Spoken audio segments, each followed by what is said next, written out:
va prier pour nous préparer à écouter la parole de Dieu. Père Céleste, il est écrit dans ta parole que le ciel et la terre passeront, mais mes paroles ne passeront point, Seigneur. Et tu as encore dit que l'homme ne vivra pas de pain seulement, mais de toute parole qui sort de la bouche de Dieu. Seigneur, nous voici encore devant toi. Nous avons encore besoin de nous ressourcer, nous avons encore besoin de manger. Nous avons encore besoin, Seigneur Dieu, d'entendre ta parole. Alors parle-nous, Seigneur, ce soir. Nous avons besoin, oh Dieu, que notre âme soit fortifiée, Seigneur notre Dieu. Nous avons besoin, tant de Père, de sauver nos âmes. Nous avons besoin d'être ensemble avec toi au ciel. Voilà pourquoi nous sommes encore là, pour entendre ta parole, pour être encore en contact avec toi, entendre ta parole, comment marcher avec toi, qu'est-ce qu'il faut faire, Seigneur Dieu, ce que tu n'aimes pas, ce que tu veux qu'on puisse faire, Seigneur. Nous sommes encore là pour entendre ta parole, Seigneur Dieu. Nous sommes encore là, Seigneur Dieu, pour nourrir nos âmes, Seigneur.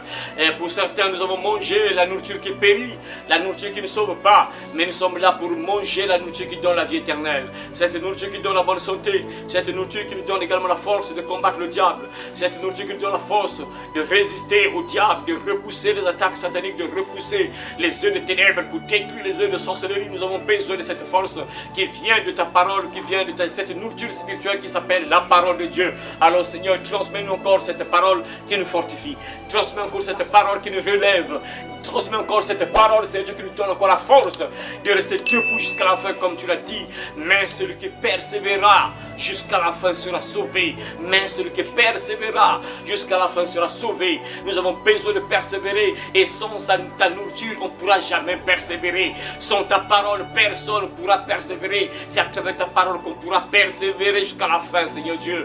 Parce qu'il y a tellement beaucoup d'épreuves, beaucoup d'attaques, beaucoup de combats, Seigneur, et nous avons besoin donc d'être forts. Et pour être fort, tu nous as dit, il faut donc manger ta parole chaque jour.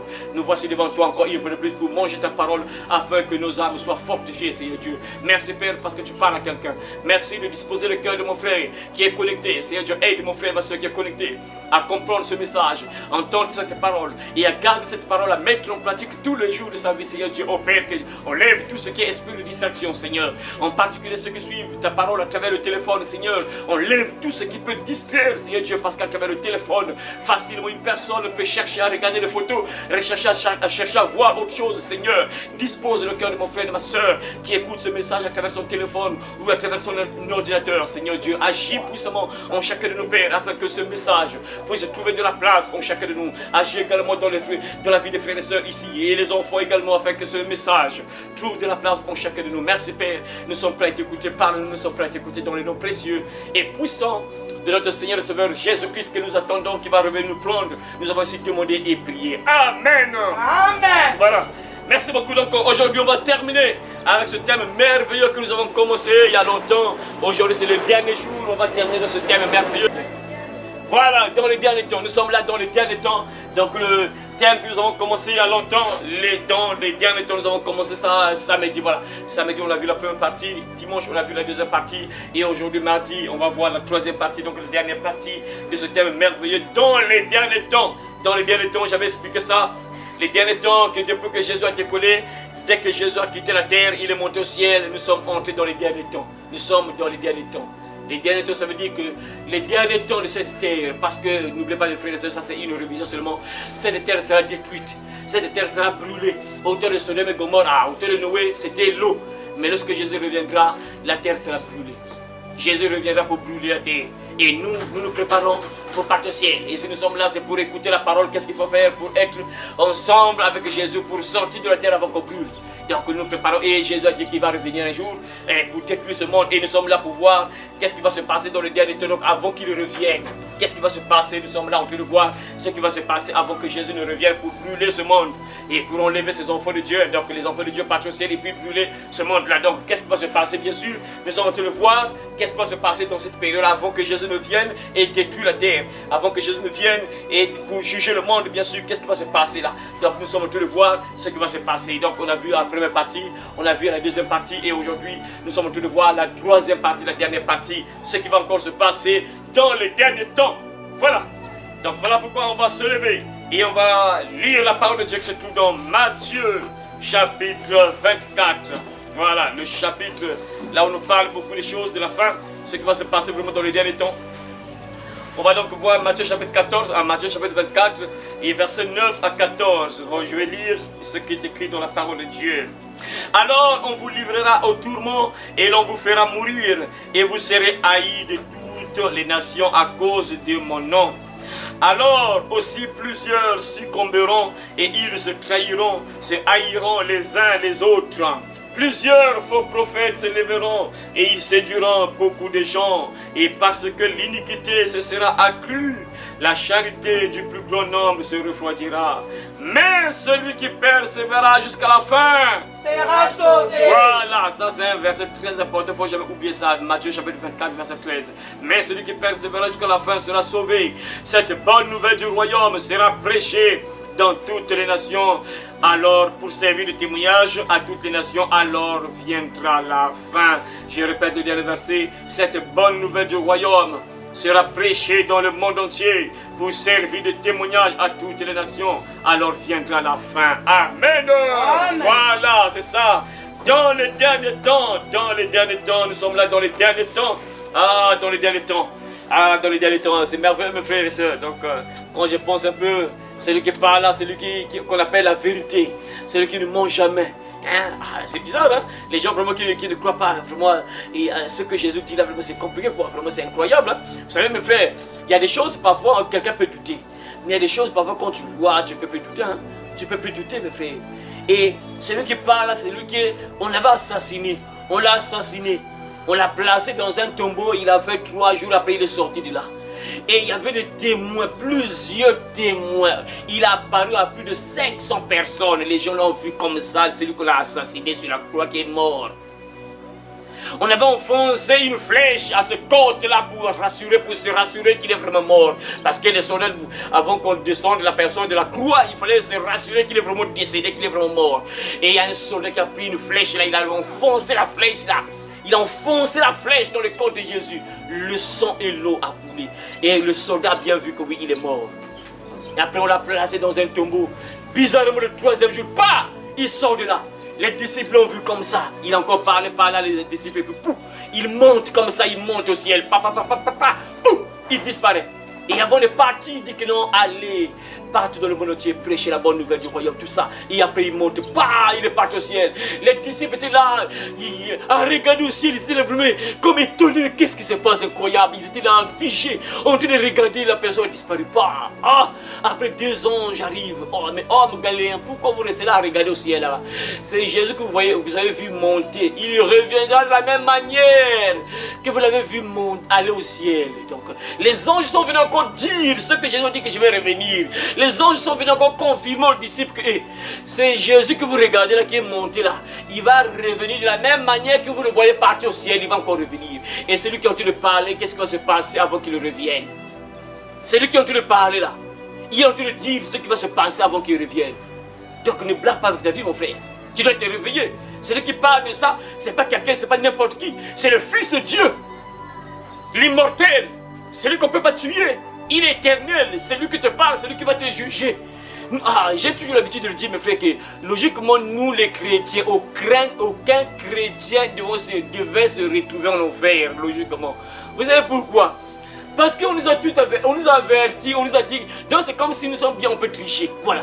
Je peux dire c'est comme ça à l'école, tu es en train de faire l'examen, après on t'a laissé avec le cahier, vous savez à l'examen tu ne peux pas avoir le cahier, tous les cahiers on met ça devant là-bas, personne, et lorsqu'on donne les devoirs là, tu n'as pas les cahiers, tout le monde laisse les cahiers là-bas, tu ne peux pas tricher. Mais nous, on peut tricher, je peux dire on peut tricher, parce qu'on nous dit tout ce qui va se passer, on est bien, on peut tricher, il te suffit de lire seulement, c'est ça, donc pour être admis, il faut seulement faire ça, donc il faut seulement faire ça pour être admis, mais c'est facile, ok, bon qu'est-ce que Jésus a encore dit, il faut faire ça pour être admis.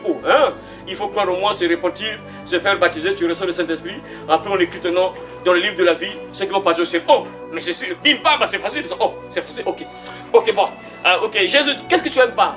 Moi, je n'aime pas que tu puisses être dans les bars, mais j'aime pas ça. Et si tu veux aller au ciel, tu abandonnes ce mot, ça, c'est tout. Mais ça, c'est ça, j'abandonne ça.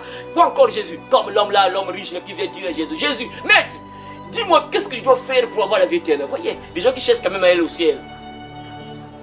On est bien, on peut tricher. Tout est là. Qu'est-ce qu'il faut faire pour être au ciel, pour être sélectionné parmi ceux qui vont monter au ciel avant qu'on brûle? On nous a tout dit. On est bien. Logiquement, aucun chrétien ne va se retrouver dans le feu. Aucun chrétien. Mais hey, tu parles. Hey, c'est le contraire. Encore plusieurs chrétiens seront brûlés. Vraiment, c'est incroyable. C'est un peu incroyable. Quoi, vraiment, franchement, quoi, ça n'a pas de sens. Vraiment, c'est la réalité, vraiment. Et Jésus est en train de nous parler dans les derniers temps. Qu'est-ce qui va se passer? Il va se passer quoi dans les derniers temps avant qu'il revienne? Il va parler de quelque chose. Et si on nous disait quoi? Alors, on vous livrera au tourment. Ah bon, ça, on peut dire que c'est le terme qu'on avait développé il n'y a pas très longtemps, la grande tribulation. On a parlé un peu, c'est à peu près ça aussi. Et ça à l'intérieur, voilà, c'est à l'intérieur de la grande tribulation, on peut dire. Voilà. Alors on vous livrera au tourment, donc on va vous torturer, on va vous faire souffrir. Bon, je crois qu'on n'avait pas lu ça. On n'avait pas lu ça, je crois, lorsqu'on avait développé la grande tribulation. On n'avait pas lu, je crois, le passage, là, je ne suis pas trop sûr. Alors on vous livrera au tourment et l'on vous fera mourir. Et l'on vous fera mourir. Et effectivement, ça s'est accompli avec les disciples. Les pauvres disciples ont été assassinés. Tous les disciples, sauf Jean. On avait vu ça. Maintenant, Jean a survécu à quelque chose. C'était quoi? Les enfants là. Je pose la question aux enfants là. Je commence par elle. Toi qui n'as pas montré le Dieu, je sais que tu ne connais pas, c'est sûr. Je commence par toi. À l'école, c'est comme ça qu'on faisait. Quelque part, le maître regarde celui qui montre, qui lève le doigt, ou bien celui qui hésite. Ah, celui-là ne connaît pas. Il pose la question à toi. Vas-y, toi tu dois hésiter là. Jean. Je savais, voilà pourquoi tu hésitais. Voilà. Va là-bas. Voilà. On l'avait mis dans l'huile bouillante, voilà. Mais il a survécu. Jean. Et les autres là, on les a assassinés. Et c'est ce que Jésus a dit. Ça, et là, on voit ça, que les disciples, les enfants de Dieu seront persécutés. Et on voit ça, les disciples ont été assassinés. Tous les disciples ont été assassinés, sauf Jean, bien sûr. Sauf Jean, qu'on a mis dans l'huile bouillante, mais qui s'est échappé quand même. Et il dit encore, alors on vous livrera au tourment et l'on vous fera mourir et vous serez haïs de toutes les nations à cause de mon nom. Donc on sera haïs de toutes les nations à cause du nom de Jésus. On sera haïs de toutes les nations. Ça c'est une réalité mes frères. Ça il faut le savoir, dans les derniers temps on sera haïs, on sera détesté. On va le détester. On ne t'aimera pas. J'avais dit ça la fois dernière là, qu'il faut garder en tête le passage qu'on a vu dans Apocalypse chapitre 12 là. On avait vu des 3 versets, je crois que 3 versets. Il y a eu guerre d'abord au ciel, après on a encore vu verset 12, on a encore vu le verset 17 et 18, je crois bien, ce qui va se passer, tout ça. Donc il faut toujours garder ça, que le diable est en colère contre toi et moi. Nous qui gardons le commandement du Seigneur, nous qui gardons le commandement de Dieu, nous qui avons le témoignage de Jésus, le diable est en colère contre toi et moi, donc il va nous combattre. Donc ça veut dire qu'on ne sera jamais aimé. En fait, on va toujours aimer, mais il faut comprendre que non, la majorité des gens vont nous détester. Donc les gens vont plus nous détester que nous aimer. Voilà, ça il faut le savoir mes frères et sœurs. Vous serez haïs de toutes les nations à cause de mon nom. Les chrétiens sont vraiment haïs, détestés. Mes frères, on nous déteste, les enfants de Dieu sont détestés. Regardez même par exemple là, c'est compliqué. En Corée du Nord là, on t'attrape avec une Bible. Soit tu meurs, soit tu fais la prison. Il y a 2 cas, soit tu meurs, soit tu fais la prison. Donc si on t'attrape, tu fais soit la prison ou soit tu meurs. C'est bizarre, nous on fait rien de mal. Qu'est-ce qu'on fait de mal vraiment? Dieu nous dit, c'est quoi? Qu'est-ce qu'il faut faire pour être un enfant de Dieu? Dieu, ce que Dieu nous dit de faire là, c'est bizarre. Vous voyez que c'est le diable vraiment. Comment on peut haïr les chrétiens? Logiquement, les gens qui devaient être aimés de tout le monde, ce sont les chrétiens.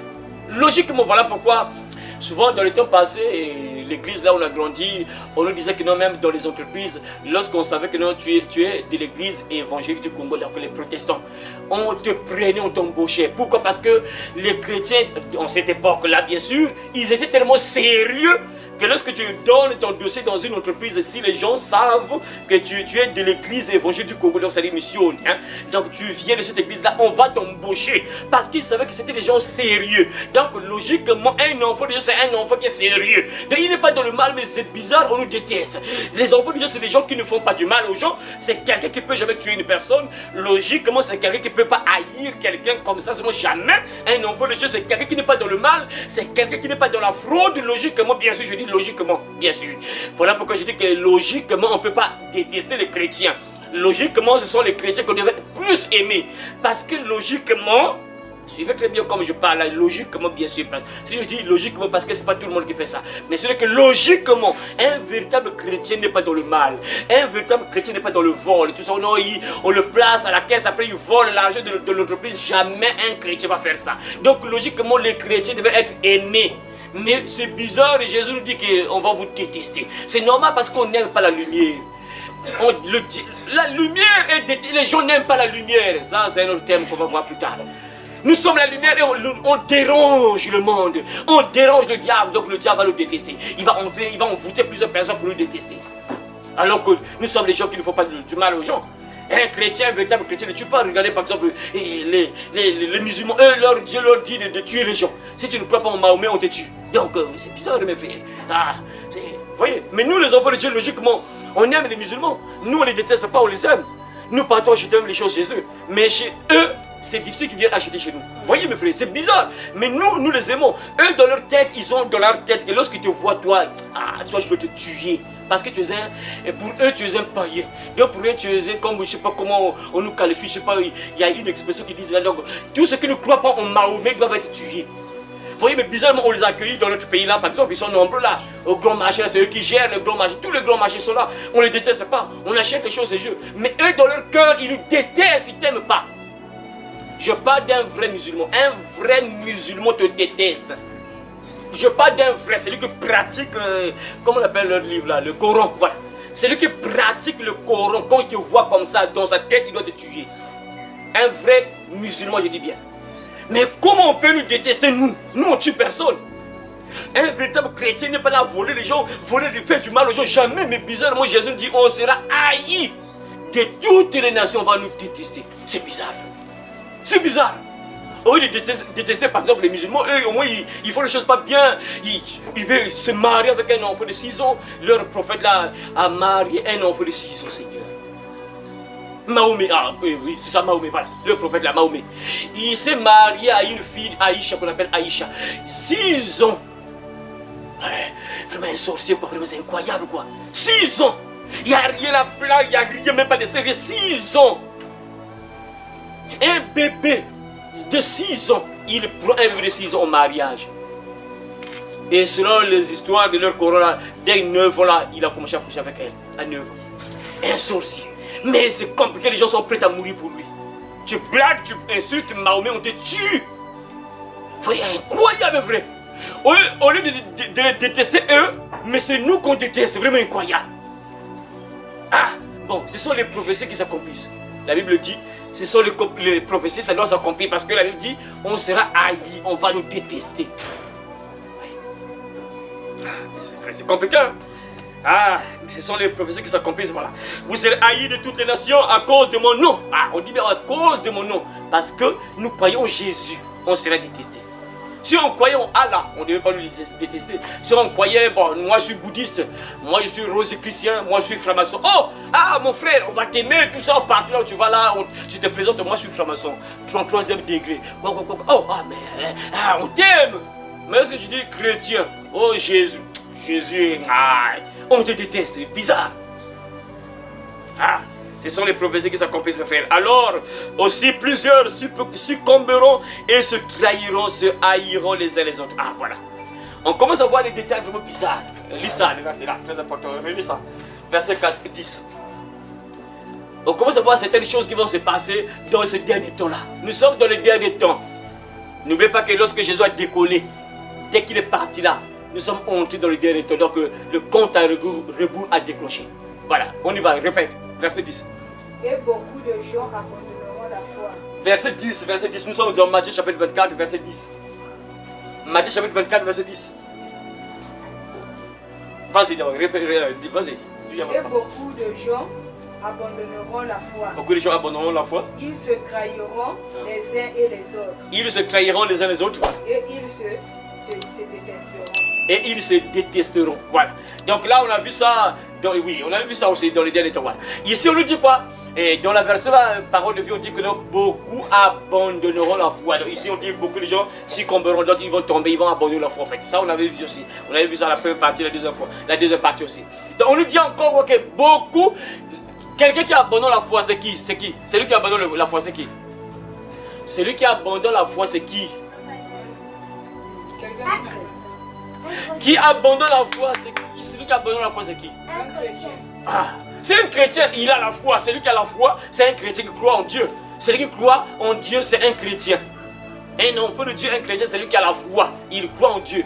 Et quand on dit ici que nombreux abandonneront la foi, donc nombreux succomberont, nombreux abandonneront la foi, donc on parle des chrétiens qui vont abandonner Dieu, qui vont abandonner Jésus. C'est ça. Les gens qui disent que non, sauvé, toujours sauvé, quand tu crois en Jésus, tu ne peux pas perdre le salut, donc tu vas toujours obligatoirement partir au ciel. Alors qu'ici on nous dit, Jésus lui-même parle, que nombreux vont abandonner la foi. Donc on parle aux enfants de Dieu, on ne parle pas des païens, on parle des enfants de Dieu qui vont abandonner la foi, donc qui vont abandonner Dieu. Nombreux vont abandonner. Ah bon, j'ai prié aussi. Ah, je n'ai rien vu aussi. Ah bon, ah, je vois rien aussi, tout ça. Parce que tu ne sais pas pourquoi tu partais prier. Tu ne sais pas pourquoi tu partais prier. Si tu savais pourquoi tu partais prier, tu ne peux pas abandonner. Mais la personne qui ne sait pas pourquoi elle prie, elle va abandonner bien sûr parce que toi, nombreux prient. Il se dit que là je pars à l'église, bon, ah, Dieu va me donner le mariage, il va me donner le voyage, il va me donner le passeport, il va me donner peut-être ça. Et quand tu vas chercher Dieu, juste en cherchant les choses de la terre là, dès que tu ne verras pas ça, tu vas toujours obligatoirement abandonner Dieu. C'est normal parce que Dieu t'a dit cherchez premièrement le royaume. Mais si toi tu cherches d'abord les choses, c'est normal que tu abandonnes Dieu. Parce que Dieu voit, dès que tu te présentes devant lui, il voit, ma fille là, elle vient uniquement pour chercher le mariage. Vraiment, c'est incroyable quoi. Moi je veux que tu sois au ciel avec moi. Moi je veux que tu sois sauvé, tu es là. Tu cherches uniquement le mariage vraiment. Toi tu comprends pas quoi. Donc tu penses que moi je suis mort sur la croix pour le mariage là. Toi tu comprends rien. Alors que moi je suis mort sur la croix pour que tes péchés soient effacés, tu sois au ciel avec moi. Moi je ne veux pas que tu brûles. Mais la sœur là, Seigneur. Ah, mariage, Seigneur, mariage. Ou bien, enfant. Soit le voyage, ah, le travail, Seigneur, le travail. Le travail là, Seigneur. Voilà pourquoi Jésus dit qu'il y a des choses, ce sont les païens qui les cherchent. Jésus dit que si vous avez la nourriture et les vêtements, cela vous suffira. Le reste là, ce sont les païens qui cherchent ces choses-là. Mais c'est incroyable, ça n'a pas de sens, comme il peut dire ça. Mais il te dit la vérité que oui, c'est ça. Le plus important, si tu as quelque chose à manger, tu as le vêtement, ça te suffit déjà. Le reste là, ce sont les païens qui cherchent ça. C'est que ton père sait que tu as besoin de ça. Tu as besoin de ça. Tu as besoin de ça. Et ça, il sait ça. Donc tu n'as même pas à te paniquer sur ça. Mais malheureusement les gens sont à l'église. Ah Seigneur, donne-moi ceci. Donc, voilà pourquoi ces gens-là, quand Dieu leur donne pas ça, ils vont tôt ou tard abandonner. C'est obligatoire. Parce qu'ils ne sont pas partis chercher le royaume. Ils ne sont pas partis à l'église pour le ciel. Ils sont partis pour les choses de la terre. Voilà pourquoi nombreux ont abandonné Jésus. Parce qu'ils suivaient Jésus, parce qu'ils ont mangé, ils ont bu. Jésus a dit que vous me suivez parce que vous n'avez pas vu. Ce n'est que vous avez vu le miracle. Vous me suivez, ce n'est pas à cause des miracles que vous avez vus. Non, c'est parce que vous avez mangé et vous avez été rassasiés. Et c'est bizarre. Ah Seigneur. Nombreux abandonneront la foi, se trahiront, se haïront les uns les autres. Et c'est bizarre. Donc les gens vont commencer à se détester les uns les autres dans les derniers temps là. Donc mon frère, c'est pour te dire quoi, quand tu écoutes ça, si quelqu'un te déteste, que ce soit même, c'est des choses qui ne devaient pas se faire, mais Jésus nous dit ça, nombreux, donc là ce sont les enfants de Dieu. Et c'est bizarre, c'est des choses qui ne doivent pas se faire logiquement dans l'église par exemple. Dans l'église, lorsque nous sommes dans l'église, on forme une famille. Logiquement, on ne peut pas se détester, tu ne peux pas détester ton frère, ta soeur, logiquement c'est pas bon. Mais sauf que Jésus dit que c'est ce qui va arriver. Les gens vont commencer à se détester les uns les autres. Alors que ce n'est pas normal ça. Donc c'est pour te dire encore quoi que si tu vois ton frère, ta soeur qui commence à te détester sans cause, il ne faut pas t'étonner. Ce sont les prophéties qui s'accomplissent. Les signes de la fin, dans les derniers temps. Les choses qui vont arriver dans les derniers temps, c'est des choses comme ça. Les gens qui vont parfois te détester sans cause, on te haït juste comme ça. Tu n'as rien fait de mal, mais on te déteste, c'est bizarre. C'est la prophétie qui s'accomplit. Vous serez haïs de tous à cause de mon nom. Et après plusieurs succomberont. Ils se trahiront les uns les autres.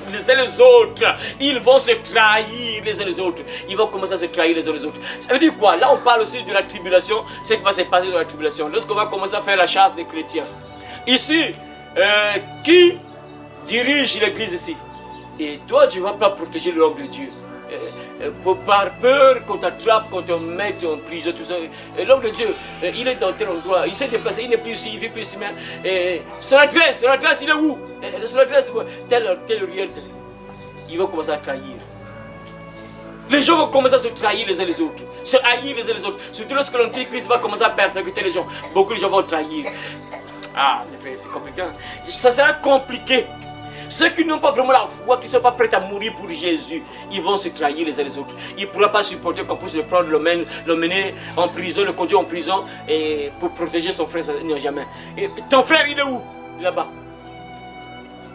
Nombreux vont se trahir les uns les autres.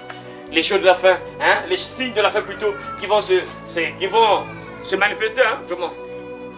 Et Jésus a encore dit, bon, ça on a déjà parlé de ça aussi, mais c'est très important de le rappeler. Dans les derniers temps, plusieurs faux prophètes vont apparaître. Nombreux de faux prophètes, mes frères. Regardez, il faut juste garder en tête, tant que Jésus ne revient pas, il faut que tu gardes en tête que la majorité est dans le faux, la minorité est dans le vrai. Il faut garder ça dans la tête. La majorité est dans le faux, la minorité est dans le vrai. Il faut toujours garder ça jusqu'à ce que Jésus va revenir ou jusqu'à ce que tu vas mourir. Jésus dit que plusieurs faux prophètes vont apparaître, se lèveront et séduiront beaucoup de gens. Ils vont tromper beaucoup de gens. Ça, ce n'est même pas parler, ce n'est même pas dire. Il suffit juste de te connecter sur Internet là. Tape seulement sur YouTube, sur YouTube, là, tape là, les faux prophètes, tout ça parle. Tu vas voir les scandales, les choses terribles qui se passent partout dans le monde entier. En Europe, ici, surtout en Europe là-bas, comme la sœur Kali me disait que en Europe là-bas. Elle me disait même en Europe là-bas. En Europe là-bas, tu n'as pas besoin d'être appelé de Dieu en réalité. Hein? Tu dis seulement que je suis homme de Dieu, pouf. Tu as ton salaire là-bas. Donc il n'y a pas vraiment de l'appel. Est-ce qu'il est vraiment appelé de Dieu? Non. Donc là-bas, être pasteur, c'est vraiment c'est-à-dire que ça devient comme un business. Un moyen de s'enrichir. Donc là-bas, surtout en Europe, là-bas c'est compliqué, mes frères. Oui, chez nous aussi ça arrive, mais en Europe, là-bas c'est le pire, mes frères. Chez nous aussi ça arrive. Il y en a déjà beaucoup, mais en Europe, là-bas, c'est le pire, mes frères. Là-bas, c'est le business. C'est-à-dire, quand tu deviens homme de Dieu là-bas, c'est le business, c'est pour s'enrichir. Il n'y a pas à sauver les âmes. Ah, j'ai croisé une maman là. Ah, j'ai causé avec une maman là. Les mamans de 1944, là, tout ça, c'est une vieille maman là. Et puisqu'elle a connu mon père là, tout ça, donc elle me fait jamais passer comme ça. Quand je passe là, ah, elle m'appelle toujours par mon nom, l'enfant du pasteur tel, puisqu'elle a connu mon père, tout ça. Oh non, en tout cas vraiment, il est en train de me raconter un peu lorsque les missionnaires sont venus créer l'église, fonder l'église évangélique du Congo. Lorsqu'ils sont venus au Congo ici, il dit, moi j'ai écrit avec la plume. On écrivait avec la plume là, l'hôpital c'était gratuit, l'école gratuite, il n'y avait pas l'assurance, rien. Donc c'était gratuit, l'hôpital gratuit, c'était gratuit, tout était gratuit. Parce que les missionnaires étaient là, donc les missionnaires, vous connaissez les missionnaires, ceux qui étaient la Suède, en particulier c'était plus la Suède, les Suédois qui venaient tout ça pour... C'est eux qui ont fondé aussi l'église évangélique du Congo. Voilà. Lorsqu'ils venaient là, ils ont ouvert les hôpitaux, tout ça, les écoles. Tu pars à l'école gratuitement, l'hôpital on te soigne même gratuitement. Mais elle me dit que actuellement maintenant, les gens sont en train de créer les églises juste pour l'argent. C'est vrai. En tout cas, elle a raison. Ouais, c'est vrai. Actuellement, vous voyez plus des églises là. C'est l'argent, c'est devenu un business. C'est-à-dire, on ne se soucie plus des âmes. Que non, je dois sauver les âmes. Je dois sauver les âmes. Seigneur, je dois prêcher pour sauver les âmes. Non, les gens, je dois créer une église. Je dois avoir l'argent. Je dois m'enrichir. Je dois être riche. Donc, la personne ne crée pas l'église pour sauver les âmes. Non, je dois créer l'église. Je dois m'enrichir. Je dois avoir l'argent. Je dois avoir... C'est incroyable. C'est compliqué, mes frères. Et voilà pourquoi aujourd'hui, vous allez voir, même là actuellement, les hôpitaux qui sont actuellement, ils ont même des cliniques. Hein. Paka, je crois qu'il y a une clinique à Paka, ils ont aussi des écoles là, mais c'est payant. Hein. Ce n'est plus gratuit, c'est maintenant payant. Il faut maintenant payer tout ça parce que c'est maintenant comme ça. Ce n'est plus comme avant là, les soldats qui faisaient là, l'école gratuite, tout ça. Et ce n'est plus ça. C'est ça. Donc les gens créent maintenant les églises uniquement pour l'argent. Ça, c'est la réalité, mes frères. Voilà pourquoi il y a maintenant beaucoup de faux prophètes parce que les gens veulent s'enrichir. Parce que quand quelqu'un est faux, en fait, son but, l'objectif, c'est toujours l'argent. C'est toujours l'argent. Il travaille pour le diable, donc d'abord, il doit avoir l'argent et bien sûr, envoyer ses âmes là en enfer. Il travaille pour Satan, donc pour envoyer ses âmes là en enfer et lui, de son côté, avoir quand même de l'argent. C'est bizarre, parfois c'est bizarre. Ces gens-là, je ne sais pas comment le diable les aveugle. Tu as l'argent, après tu meurs, tu laisses l'argent en question, après tu vas directement en enfer. C'est bizarre vraiment ces gens-là qui font ça. Je ne sais pas s'ils pensent, c'est bizarre, c'est comme si le diable a enlevé ça dans leur tête. Ils ne pensent pas que non, ils vont mourir, après ils vont partir en enfer. C'est comme s'ils ne pensent même pas ça, c'est incroyable. C'est bizarre, hein? Plusieurs faux prophètes s'élèveront et séduiront beaucoup de gens. Et parce que l'iniquité se sera accrue, la charité du plus grand nombre se refroidira. L'iniquité se sera accrue. Le mal va s'accroître. On n'avait pas vu ça, je crois bien. On n'avait pas vu ça à la première partie. Oui, on a vu ça, j'ai parlé un peu de ça. J'ai dit que dans le dernier temps, beaucoup de gens vont abandonner Dieu par rapport à ce que les hommes, il y a les hommes de Dieu qui disent que non, les gens vont croire en Dieu. La Bible dit que les gens vont abandonner la foi, on a encore vu ça ici, Jésus a encore parlé de ça. Il dit encore ici quoi que nous serons haïs et on dit encore quoi que non. L'iniquité se sera accrue, donc le mal va accroître, donc il y aura plus de mal, exactement comme au temps de Noé. Si Dieu a détruit au temps de Noé, la Bible déclare que lorsque les fils de Dieu sont venus vers ils ont commencé à coucher avec les femmes, les humaines, ils ont commencé à coucher avec les humains, après la Bible déclare que non, le mal a commencé à se multiplier sur la terre. Et Dieu dit même dans sa parole dans Genèse chapitre 6 là que non, les pensées de leur cœur étaient dirigées uniquement vers le mal. La terre était corrompue, remplie de violence. La terre était corrompue, donc le mal régnait tellement sur la terre. Et c'est là où Dieu a dit, ok, il y a tellement le mal. Dieu déteste le mal en fait. Quand quelqu'un est dans le mal, tôt ou tard ça va mal terminer. Quand quelqu'un est plongé dans le mal, tu ne fais que faire le mal. En fait, quand vous voyez quelqu'un qui est en train de faire le mal, sachez que la personne va bientôt mourir. Il y a beaucoup de chances que la personne meure. Beaucoup de chances que cette personne meure. Quand Dieu a vu le mal remplir la terre, il regrette pourquoi il a fait l'homme, pourquoi il a créé l'homme. Et après, on connaît tout ça suite, il a détruit. Et là, on nous dit encore que non, l'iniquité se sera accrue, donc le mal va s'accroître. Répète le verset en question. Le mal deviendra de plus en plus fort. Le mal deviendra de plus en plus fort. Le mal deviendra de plus en plus fort. Hein? À cause de cela, beaucoup de gens auront moins d'amour. À cause de cela, beaucoup de gens auront moins d'amour. À cause de cela, le mal va augmenter de plus en plus. Et à cause de cela, les gens auront moins d'amour envers les autres. Donc on va plus aimer les gens. Donc il y aura maintenant la haine. Les gens seront mauvais. Les gens seront très mauvais dans le dernier temps. Donc ça, un enfant de Dieu, quand tu lis tout ça, tu ne dois pas t'étonner quand tu vois parfois les gens qui deviennent de plus en plus mauvais. Ce sont les prophéties qui s'accomplissent. Voilà pourquoi je dis parfois que non, il y a des sujets sur lesquels on ne prie pas. Il y a des sujets sur lesquels on ne prie pas, il faut savoir comment prier. Parce que tu ne peux pas aller à l'encontre, par exemple, de la prophétie. Par exemple, Dieu a dit que non, une nation s'élèvera contre une nation. Un royaume contre un royaume. Maintenant, toi, tu vas dire que Seigneur, enlève les guerres. Seigneur, s'il te plaît, enlève les guerres. Ça ne marche pas. Dieu dit qu'il y aura des guerres. Maintenant, toi, tu vas prier que le Seigneur enlève la guerre. Enlève la guerre. Toi, tu ne comprends pas la parole. La Bible dit qu'il y aura la guerre, il y aura des guerres qui vont se multiplier sur la terre, ce sont les signes de la fin. Maintenant, toi, tu vas prier que le Seigneur enlève la guerre. Ça ne marche pas. Tu vas à l'encontre de la prophétie. Il faut savoir comment prier, que Dieu peut-être te préserve toi à cause des guerres. Ah Seigneur, garde-moi, préserve ma famille. Mais c'est pas que non, Seigneur, enlève la guerre. Seigneur, enlève la guerre. Ça, tu vas à l'encontre. C'est ça. Comme par exemple, là on dit, le mal va s'accroître et à cause de cela, les gens vont commencer à se détester. On a vu encore ça, les gens vont se haïr les uns les autres. Les gens vont... Après toi, tu vas dire que Seigneur, fais qu'on puisse s'aimer les uns les autres, Seigneur. J'ai envie de prier à l'encontre de la prophétie. La prophétie dit que les gens vont se détester. Les gens n'auront plus l'amour du prochain. Les gens vont se haïr. Maintenant, toi, tu vas dire que le Seigneur, Seigneur, transforme-le qu'on puisse s'aimer les uns les autres. Ça, tu vas à l'encontre. Il y a des choses qu'on ne peut pas changer parce que ce sont des prophéties qui vont s'accomplir. Et tu peux prier, ça ne marchera jamais parce que ça doit s'accomplir. Si tu enlèves ça, mais Jésus sera un menteur. Est-ce que vous comprenez ça? C'est-à-dire si on bloque ça, Jésus devient automatiquement menteur. Si tu pries pour que les guerres n'arrivent plus, tu fais automatiquement Jésus menteur. Parce que Jésus a dit, il y aura des guerres. Une nation va se lever contre une autre nation. Si tu pries, Seigneur, fais qu'on puisse s'aimer, enlève la haine en chacun de nous. Enlève la haine en chacun de nous, Seigneur, enlève ça. Tu vas à l'encontre et tu fais donc Jésus monter parce que Jésus dit que ça va arriver. Les gens vont se détester, ils vont se haïr les uns les autres. Mais si toi tu bloques ça, automatiquement Jésus devient comme un menteur. Parce qu'on va voir, mais lui ce qu'il a dit là, on ne voit pas ça. On ne voit pas ça, ça n'a pas de sens. Il y a des choses qu'on ne peut pas éviter qui vont arriver obligatoirement. Ce sont des signes également pour te dire, toi et moi, que nous sommes à la fin, que Jésus arrive. Les temps de la fin pour comprendre que oui, nous sommes dans les derniers temps. Et ce qui va se passer dans les derniers temps, les gens auront moins d'amour envers les autres.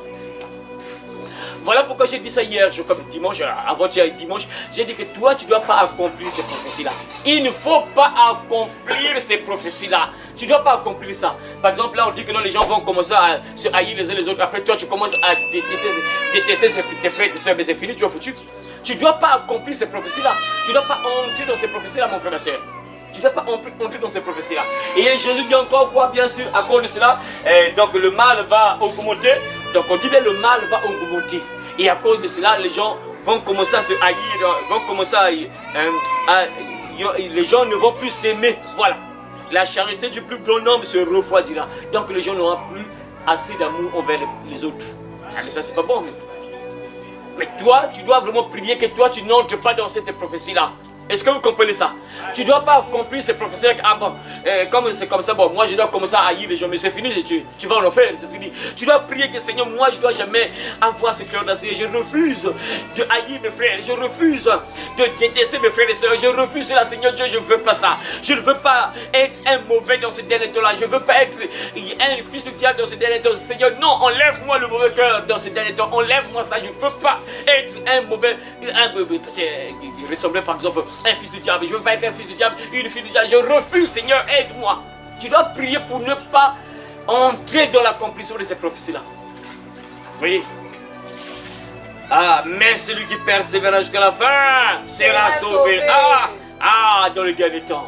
Celui qui persévérera. Il y aura des choses pas bien sur la terre. Voilà pourquoi Jésus dit que seul celui qui va persévérer qui sera sauvé. Si tu ne persévères pas, parce que le mal va s'accroître, les choses pas bien, les gens auront la haine envers les uns les autres. Ils vont se trahir, se haïr les uns les autres. Ils vont se détester les uns les autres.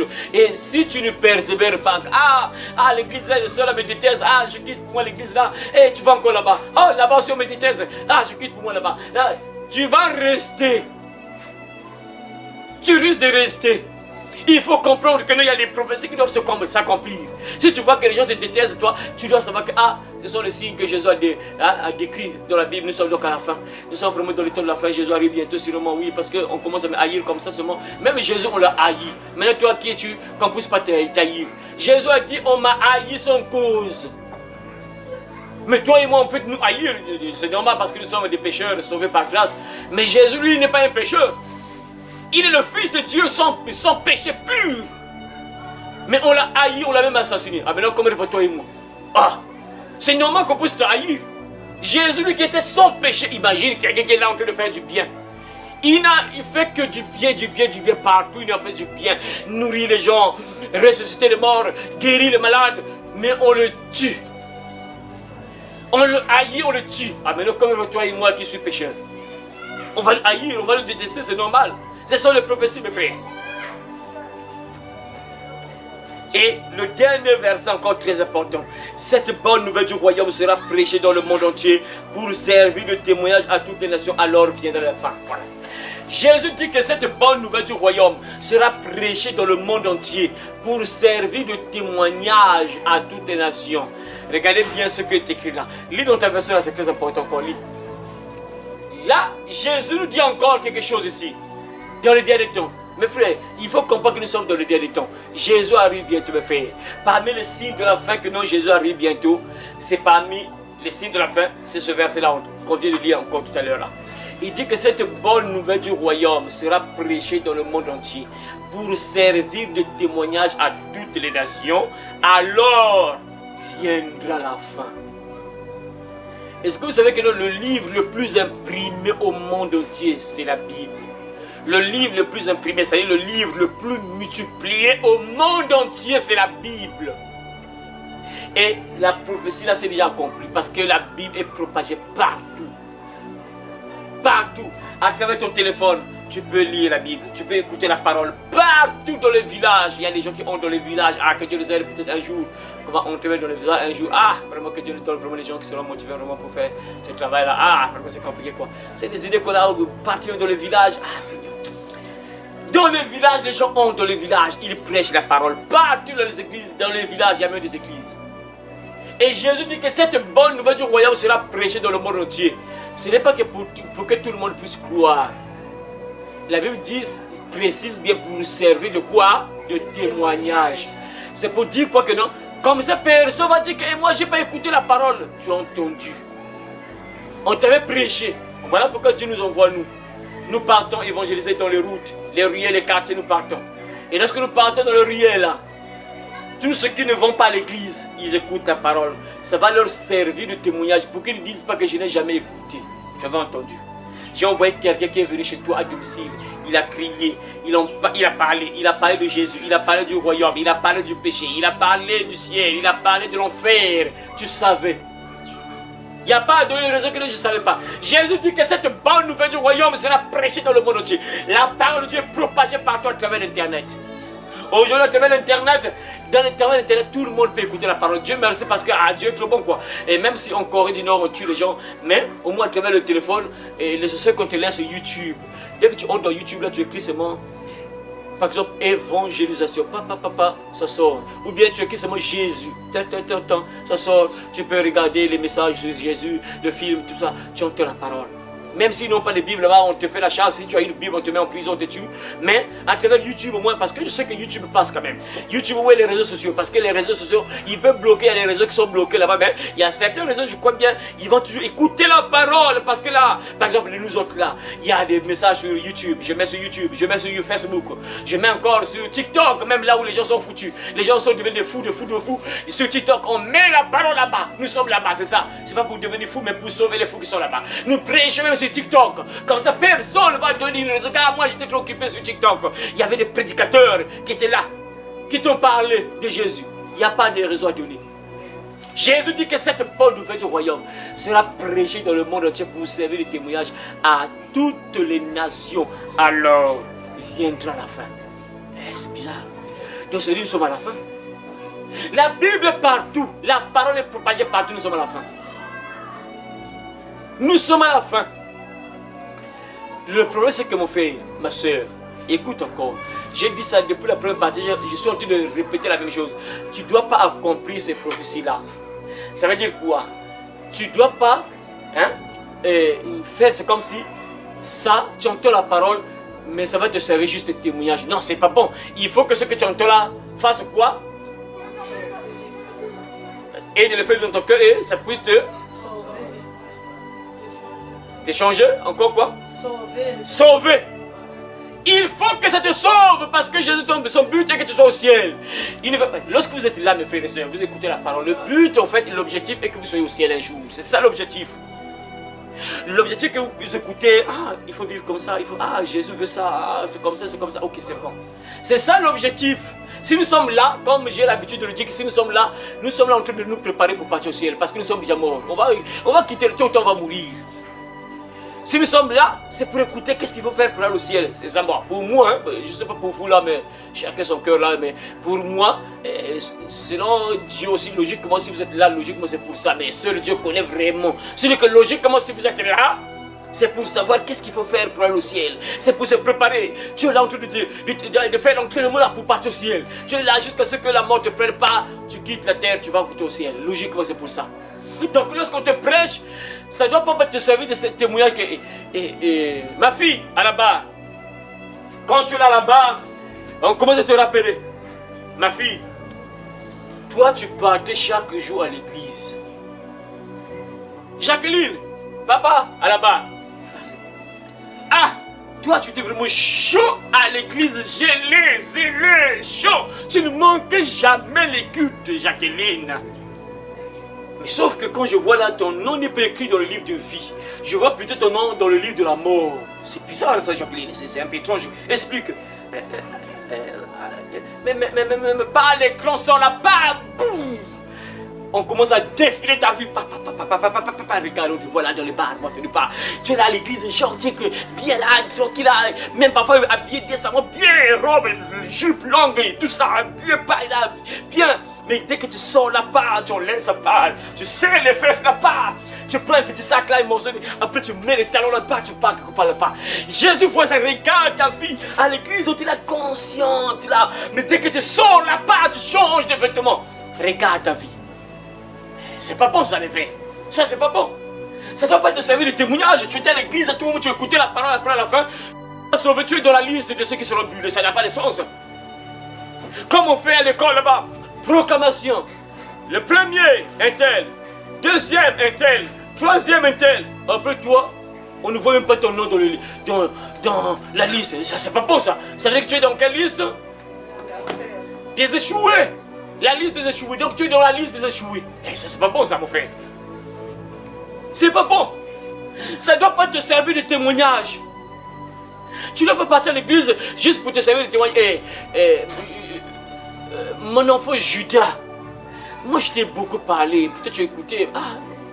Donc là, la parole te sert juste de témoignage. Tu partais à l'église pour dire que non, comme ça tu ne vas pas donner les raisons. Moi je voulais te sauver. Hein. Tu venais moi chez moi à l'église. Tu venais chez moi, tu venais me rencontrer. Je te parlais, mais tu ne voulais pas ouvrir ton cœur pour que je prenne le contrôle de ta vie. Tu ne voulais pas ouvrir ton cœur pour te repentir de tes péchés. Moi j'étais là, je voulais te sauver. Je t'aimais. Je te parlais à travers mes serviteurs qui étaient là. Je parlais à travers mes serviteurs parlaient pour que tu sois sauvé. Mais tu ne voulais pas, ton cœur était ailleurs dans le monde. Moi je ne peux rien faire. Hein. On t'a prêché. Donc lui là, la parole a servi juste de témoignage. Pour qu'il ne donne pas les raisons que, non, tu as entendu. Tu as entendu. Mes frères, que tu t'aides. On va passer à la conclusion. On va passer à la conclusion, mes frères et sœurs. Avant la conclusion, là, plutôt, on va lire d'abord 2 Timothée, chapitre 3, verset 1. 1 à 5. 2 Timothée, lisez. 2 Timothée, c'est parmi les passages que j'aime beaucoup. Hein. 2 Timothée, chapitre 3. 2 Timothée, chapitre 3, verset 1 à 5. La Bible déclare ceci, je vais lire ça, mes frères. Sache que, dans les derniers jours, qui veut dire dans les derniers temps. Voilà. Sache que dans les derniers jours, il y aura des temps difficiles. Il y aura des temps difficiles. Tu dois être averti. C'est bizarre, hein? J'ai dit ça, je ne sais pas, dimanche. Faut pas seulement, oui, c'est vrai que même si ceux qui nous dirigent là, parfois font les choses pas bien, mais quelque part, les pauvres, il ne faut pas les condamner, mes frères. Les prophéties finiront par s'accomplir, mes frères.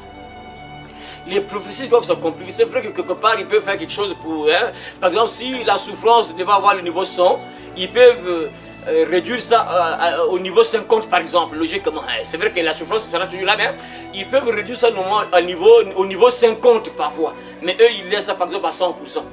Au lieu de réduire ça même à 50, parce que les souffrances seront là, les temps difficiles seront là. Maintenant, au lieu de réduire ça par exemple à 50, eux ils laissent ça par exemple à 100%, ça c'est pas bon ça. Alors qu'ils peuvent réduire ça à moins 50, mais la souffrance est toujours là.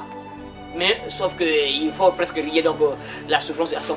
Mais sachez-le mes frères et sœurs, sache que dans les derniers temps, il y aura des temps difficiles. Des temps difficiles.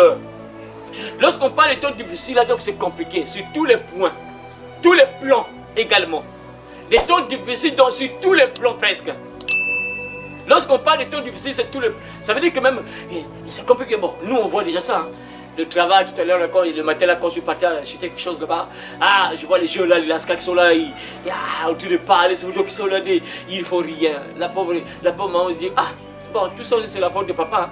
Parce que si papa avait créé moi des choses là, les jeunes là devaient soulever ne fût que le sac de ciment, ils ne devaient pas être là à faire des causeries inutiles là, ils devaient être là à soulever ne fût qu'un sac de ciment là, il va à la maison avec ses 2000, 3000 là, moins, ça devait éviter qu'ils soient dans les trucs pas bien, mais puisqu'ils n'ont rien à faire là, ils sont obligés de se regrouper là et faire seulement des choses inutiles, des choses pas bien. Alors quelque part, si la réalité c'est, vraiment c'est compliqué, mais tu vois, bon, quand tu vois les pères de ces enfants là aussi, parfois papa se galère à la maison, c'est compliqué. Papa n'arrive pas à nourrir l'enfant, mais l'enfant va faire quoi? Donc compliqué, papa galère, l'enfant se galère après, faire après, l'enfant commence à faire des choses pas bien. Tout ça parce que les temps sont difficiles. Je vous avais dit ça mes frères et sœurs, il y a, je ne sais pas la première partie ou la deuxième partie. J'ai dit que non, partout, même les gens en Europe commencent à déclarer. J'ai vu, je ne sais pas si c'était la première partie, j'avais vu même la sœur Carly qui avait confirmé même. Elle avait écrit, elle avait fait un commentaire que oui c'est vrai. En tout cas c'est difficile, ça doit être difficile ici en Europe. C'est vrai, c'est une réalité. Je vois les vidéos des gens qui ne font que se plaindre. Ils ont un salaire, quand tu vois le salaire, mais un salaire puissant comme ça, très les élevés comme ça, mais comment ils peuvent se plaindre? Mais c'est bizarre. Il y a tellement beaucoup de choses, des taxes, des factures, tellement beaucoup de choses que non, tu te retrouves presque avec rien. C'est bizarre. Bon, si eux là-bas, ils ont quand même beaucoup d'argent, mais ils souffrent. Maintenant, comme une fois toi et moi ici, nous, ici c'est déjà la galère, maintenant c'est le pire encore, vraiment pire. Parce que eux là-bas, ils sont un peu bien pour l'instant, mais ils commencent à déclarer. Maintenant, comme une fois toi et moi qui sommes en enfer ici. C'est le pire donc. Le pire. Voyez. Sache que dans les derniers temps, il y aura des temps difficiles. Ça sera sur tous les plans. Voyez mes frères, ce sont les prophéties qui s'accomplissent. Donc, si Dieu te fait grâce, voilà pourquoi je vous ai dit que mes frères, tu dois te battre pour toi-même, que Dieu te fasse grâce. Dieu peut t'ouvrir des portes. Dieu peut faire la différence. Ça, il a fait ça avec le peuple de Dieu en Égypte. Ténèbres dans le camp des Égyptiens. lumière dans les camps des enfants de Dieu. Les animaux meurent chez les Égyptiens. Chez les enfants de Dieu, les animaux vivent. Dieu a fait cette différence-là. Dieu peut toujours faire aussi la différence dans ta vie. Il peut permettre que tu puisses avoir un morceau de pain. Même si ailleurs là c'est la galère, c'est compliqué. Mais toi Dieu permet quand même que tu puisses avoir un morceau de pain. Ça il faut le savoir mes frères, c'est la réalité. Dieu a fait ça en Égypte. Il peut encore le faire aujourd'hui. Au temps du prophète Élie. Sécheresse partout. Mais Dieu envoie Élie quelque part. Va là-bas, tu vas boire l'eau là-bas. Je t'envoie au bord d'une rivière là, tu vas boire l'eau là-bas. Comme il y a la crise, il n'y a pas d'eau. Va là-bas, il y a une rivière là-bas, tu vas boire là-bas. J'ai ordonné au corbeau de te nourrir matin, midi, soir. Il avait séché, il n'y avait plus l'eau là-bas. Après Dieu dit à Élie, et quitte là. Va, j'ai ordonné à une femme veuve qui va te nourrir. Incroyable, hein? Regardez un peu le schéma. Élie se trouve au bord d'une rivière, il est en train de manger. Manger. Après, l'eau sèche. Il y avait la nourriture, c'est pas le corbeau qui a fatigué d'amener la nourriture, mais il n'y avait plus l'eau. Et après, Dieu dit à Élie, quitte là, va dans tel village, j'ai ordonné à une veuve de te nourrir. Et Élie arrive là-bas, pas. Coco, oui. Ah, bonjour, comment tu vas, ça va? Ah, vraiment, j'ai faim. Ah, c'est compliqué, j'ai faim. Je risque de tomber là, j'ai des vertiges. J'ai besoin de manger. Ah, mais il y a la galère dans tout le pays, il y a la galère. J'ai besoin de manger. Il me reste juste une partie de farine là, avec un peu d'huile. Je vais faire un gâteau. Je vais partir ramasser le bois. Je vais faire le gâteau. On va manger, moi et mon enfant. Après, on va pour nous mourir. Mais toi, tu me demandes que je te donne le gâteau, ça veut dire quoi ça? Donne-moi d'abord. Fais le gâteau et tu me sers devant moi. Tu verras ce qui va se passer. La femme avait cru quoi, c'est bizarre, la femme avait la foi quoi. Attends, il vous reste plus que rien, mais elle donne d'abord à l'homme de Dieu. Ah, homme de Dieu. Ah, c'est vraiment, prends, mange. Pas subitement, pas miracle.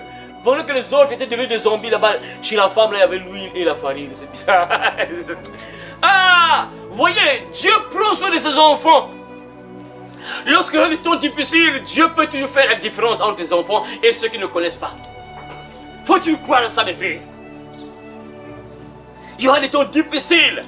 Et on dit encore quoi? Ça c'est un tableau lugubre. Ça c'est un tableau noir, on peut dire. Tableau noir. Écoutez maintenant ce que Dieu donne encore comme les détails. Un tableau noir, des choses pas bien. Sache que dans les derniers temps, il y aura des temps difficiles. Car les hommes seront égoïstes. Seront mouillini. Les gens seront égoïstes. J'ai un morceau de pain, j'ai faim, donne-moi un morceau de pain. Et jamais, les gens seront égoïstes, amis de l'argent, fanfarons, hautains, blasphémateurs, rebelles à leurs parents, ingrats, irréligieux, insensibles, déloyaux, calomniateurs, intempérants, cruels, sans pitié, cruels, ennemis des gens de bien, traîtres, emportés, enflés d'orgueil, aimant les plaisirs plus que Dieu, ayant l'apparence de la piété, mais régnant ceux qui ont fait la force. Éloigne-toi de ces hommes-là. Un tableau pas bien. Regardez comment les gens seront dans les derniers temps. Mon frère, n'accomplis pas ces prophéties-là, ma soeur, n'accomplis pas ces prophéties-là. Dieu dit, sache que dans les derniers temps, il y aura des temps difficiles, car les hommes seront égoïstes, amis de l'argent, favorants, hautains, blasphémateurs, traîtres, enflés de l'orgueil, aimant le plaisir plus que Dieu, irréligieux, insensibles, déloyaux, calomniateurs. Les choses pas bien, les gens seront mauvais. Mais bizarrement, on va te dire que non, au dernier temps, les gens vont croire en Dieu. C'est un tableau lugubre, un tableau sombre qui est là. Dieu décrit les choses pas bien. Les gens n'auront plus l'amour du prochain. Les gens vont se haïr les uns les autres. Les gens vont se détester, se trahir. Il n'y aura plus l'amour. La Bible déclare que l'iniquité se sera accrue. Le mal va accroître tellement que les gens n'auront plus l'amour du prochain. Et là, Paul parle encore à Timothée en disant que sache que dans les derniers temps, il y aura des temps difficiles, car les hommes seront égoïstes, amis de l'argent, fanfarons, hautains, blasphémateurs, rebelles à leurs parents, ingrats, irréligieux, insensibles, déloyaux, calomniateurs, traîtres, enflés d'orgueil, aimant les plaisirs plus que Dieu, cruels, sans pitié, calomniateurs, tout ça, des choses pas bien. Dans les derniers temps, c'est comme ça que les gens seront. Voilà pourquoi toi, tu ne dois jamais accomplir ces prophéties-là. Tu ne dois pas accomplir ces prophéties-là. Ça veut dire que tu ne dois pas être comme ça. Est-ce que vous écoutez là? Vous écoutez, non? Oui. Tu ne dois pas être comme ce qu'on dit ici. Refuse d'être comme les gens qui seront dans ces derniers temps. Tu refuses. Refuse d'être comme ces gens-là. D'être irréligieux. Voilà, on a même dit irréligieux. Les gens ne vont plus gérer Dieu. Ils vont s'en foutre de Dieu. Oh non, les gens vont croire en Jésus dans les temps. Les gens seront irréligieux. Paul dit ici, Jésus parle à Timothée par la bouche de l'apôtre Paul en disant que les hommes seront irréligieux. Donc ils n'aimeront plus la religion, ils ne vont plus aimer Dieu, ils vont s'en foutre de Dieu.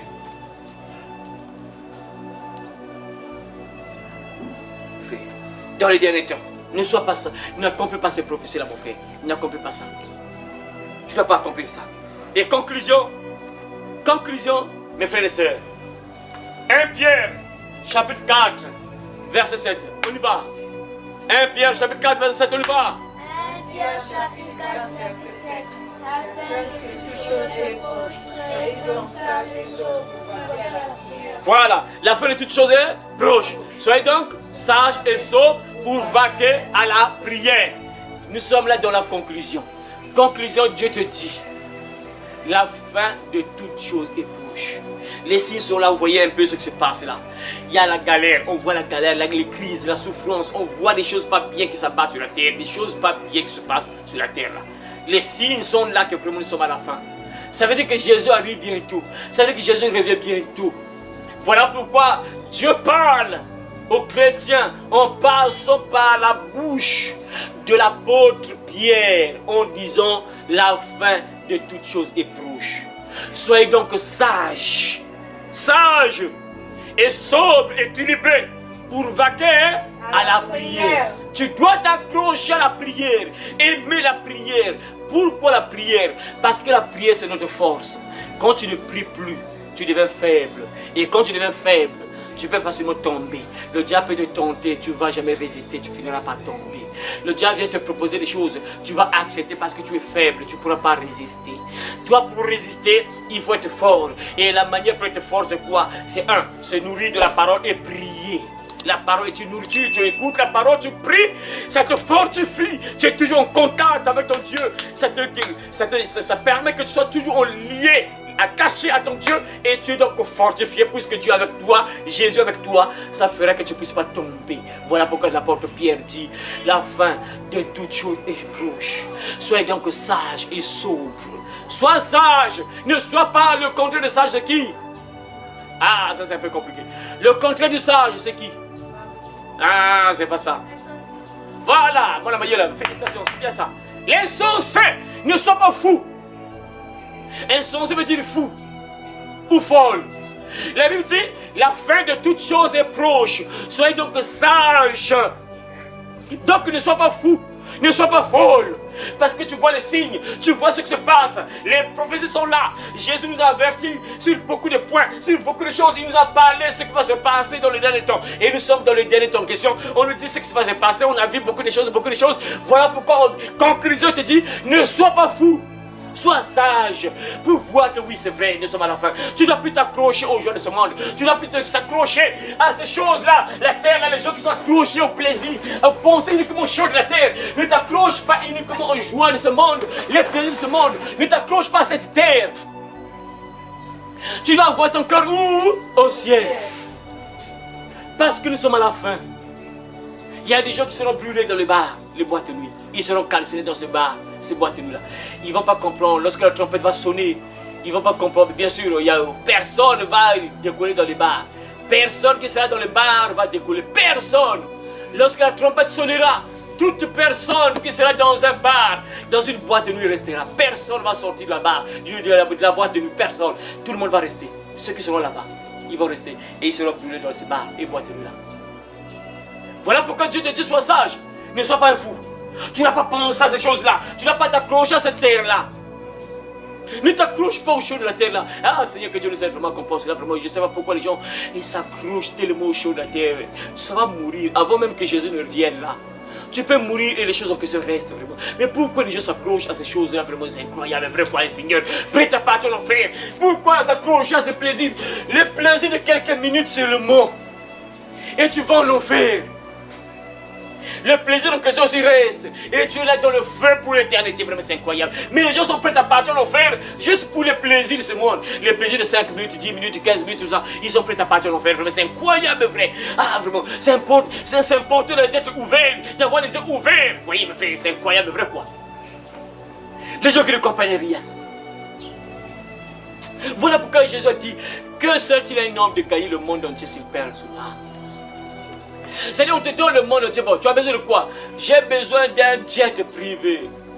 Avec quoi encore? Donne-moi tout l'argent du Congo. Avec quoi encore? Ça, c'est zéro. Il te manque quoi?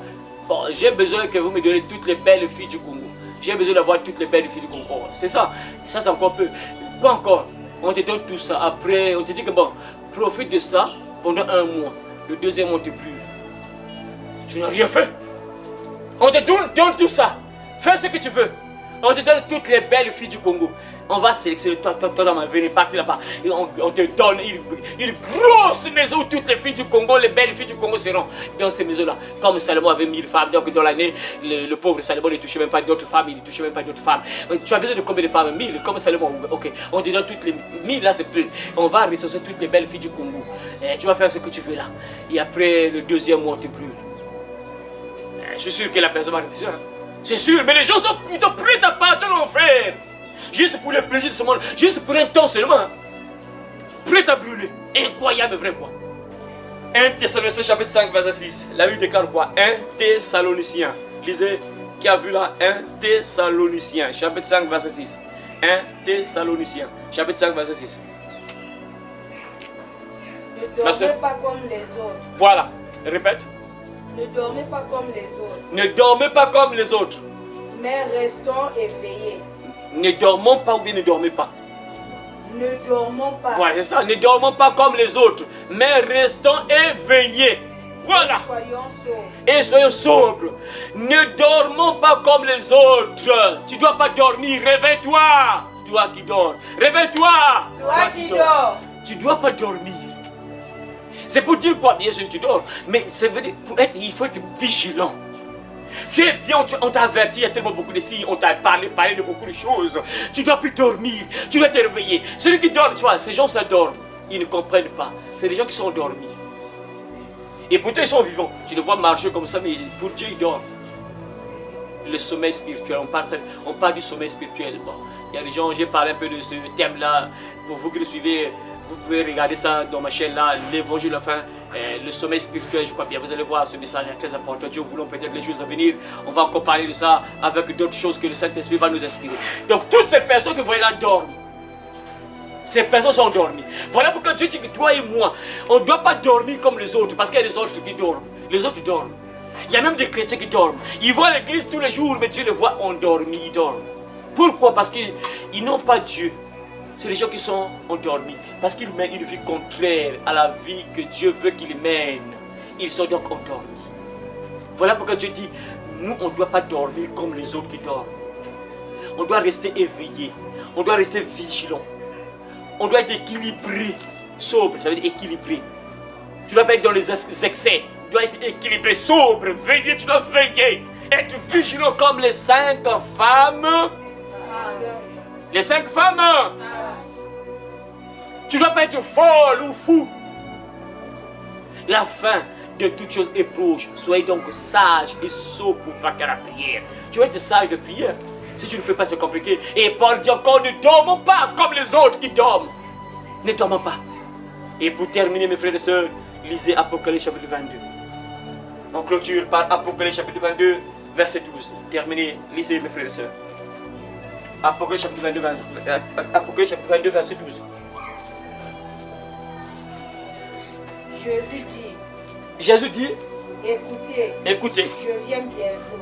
Écoutez, je viens bientôt. J'apporte avec moi ma récompense. J'apporte avec moi ma récompense. Je vais la donner à chacun selon ce qu'il a fait. Je vais donner à chacun selon ce qu'il a fait. Ça veut dire que Jésus dit que j'arrive bientôt. Je reviens dans ta version, on dit quoi, ma soeur? Toi, tu n'as pas de Bible, tu n'es pas venu avec ta Bible. Voici, je viens bientôt. Voici, je viens bientôt. Et ma rétribution avec moi. Pour rendre à chacun selon ses œuvres. Voilà. Donc Jésus arrive. Sois prêt. Ne sois pas endormi. Sois éveillé. Ne sois pas fou. Mais sois sage. Tu dois être sage. Ne sois pas fou. Sois sage parce que Jésus arrive. Et lorsqu'il arrive, il dit ici qu'est-ce qu'il va faire? Il va rendre à chacun selon ses œuvres. Donc il viendra pour le jugement dernier. Pour récompenser à chacun selon ce qu'il a fait. Si tu as fait le mal, tu recevras ta récompense, l'enfer éternel. Si tu as fait le bien, tu recevras la récompense, la vie éternelle. C'est à toi de voir. Choisis le camp où tu dois être. Le camp de Dieu ou le camp du diable. Mais Jésus te dit, j'arrive bientôt. Voici, je viens bientôt. Là, il dit, je viens bientôt. Et c'est bizarre. Donc, je me rappelle lorsqu'on faisait un peu des bêtises, là, papa dit, papa arrive. Mon frère, tu dois être comme ça, tu dois réagir. Quand tu entends ça, voici, je viens bientôt. Arrange ta vie si tu es encore dans ces choses-là, réveille-toi. Jésus dit, le dernier livre de la Bible, il dit, voici, je viens bientôt. Et ma rétribution avec moi pour rendre à chacun selon ses œuvres. Et cette parole fait peur. Jésus ne blague pas. La Bible dit que lorsqu'il va venir, il apparaîtra au milieu, dans le ciel, au milieu d'une flamme de feu avec tous ses anges. Pour punir, ceux qui ne connaissent pas Dieu. 2, ceux qui n'obéissent pas à l'évangile de Jésus-Christ. Ça, c'est Paul qui a encore prêché ça dans le livre de Thessaloniciens. Je vais lire ça pour terminer. C'est très important pour ceux qui connaissent ces versets-là. 1 Thessaloniciens, nous sommes dans 1 Thessaloniciens, oui, je crois 1 Thessaloniciens. Non, 2, je crois 2. Je vais d'abord voir, c'est 2 Thessaloniciens, chapitre 1. C'est 2 Thessaloniciens, chapitre 2, je crois bien. Je vais vérifier ça. Nous sommes 2 Thessaloniciens, chapitre 1. Voilà, c'est 2 Thessaloniciens, chapitre 1. La Bible déclare ceci à partir du verset 7. Et de vous donner à vous qui êtes affligés du repos avec nous, lorsque le Seigneur Jésus apparaîtra du ciel avec les anges de sa puissance au milieu d'une flamme de feu pour punir ceux qui ne connaissent pas Dieu et ceux qui n'obéissent pas à l'évangile de Jésus-Christ. Donc les chrétiens qui n'obéissent pas, les faux chrétiens qui n'obéissent pas, Jésus-Christ viendra pour les punir. Tout chrétien qui n'obéit pas à l'évangile de Jésus, parce que le païen ne connaît pas l'évangile, c'est toi qui connais l'évangile, c'est toi le chrétien qui entend ce que Jésus a dit, c'est toi que Jésus viendra punir. Si tu ne mets pas ta vie en ordre, si tu restes dans le péché, il viendra pour te punir. Ça c'est pas bon mon frère, ma soeur, tu dois te réveiller. Voilà pourquoi Pierre dit, ne dormons pas. Il ne faut pas dormir, sois sage, refuse d'être fou folle. Tu dois être sage parce que nous sommes à la fin. Les signes sont là, nous sommes à la fin mes frères et sœurs. Que celui qui a des oreilles entende ce que l'Esprit dit aux églises. Que Dieu bénisse sa parole et qu'il te bénisse au nom de Jésus-Christ. Amen. Amen. On va chanter. Allez par tout le monde et prêchez la bonne nouvelle à toute la création. Celui qui croira et qui sera baptisé sera sauvé, mais celui qui ne croira pas sera condamné. Cette bonne nouvelle du royaume sera prêchée dans le monde entier pour servir de témoignage à toutes les nations. Alors viendra la fin. Heureux celui qui lit et ceux qui entendent les paroles de la prophétie et qui gardent les choses qui y sont écrites, car le temps est proche. Ces paroles sont certaines et véritables. Et le Seigneur, le Dieu des esprits des prophètes, a envoyé son ange pour montrer à ses serviteurs les choses qui doivent arriver bientôt. Et voici, je viens bientôt, et ma rétribution est avec moi pour rendre à chacun selon ce qu'est son œuvre. Moi, Jésus, j'ai envoyé mon ange pour vous attester ces choses dans les églises.